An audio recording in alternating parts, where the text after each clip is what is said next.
care, don't we?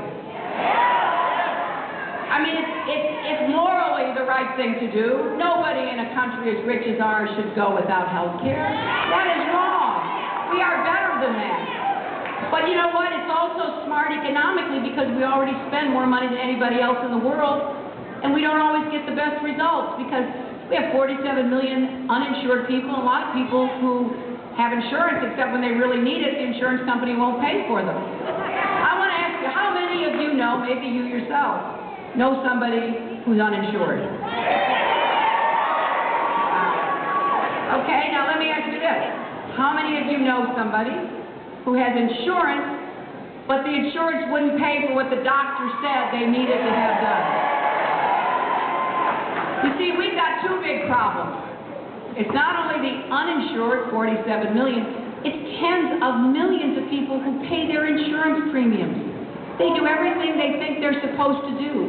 And then an emergency strikes, and all of a sudden, the insurance company says, we're not going to pay for your wife's operation, we're not going to pay for your son's operation, we're not going to pay for your treatment. Now, what kind of insurance policy is that? When you really need it, they won't pay for it, and that is wrong. So here's what we're going to do.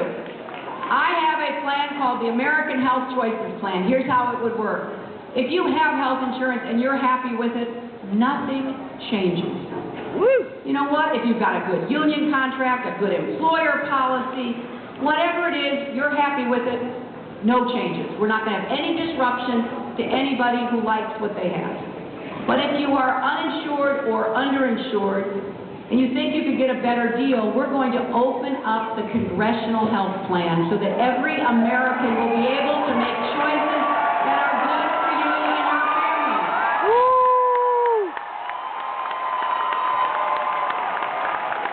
You know, Congress has a great plan for itself. It insures itself, its staff, and federal employees. There are more than 250 choices. And these are good plans. They're comprehensive. They cover mental health, something every health insurance plan should cover in America. They cover prevention. They are, on average, less expensive than what you can find elsewhere. Why are they less expensive? Because you, the American taxpayers, pay 75% of the cost. So you're paying for your member of Congress to have health insurance even if you don't. This does not make sense, does it? And you know, this is not government-run health care.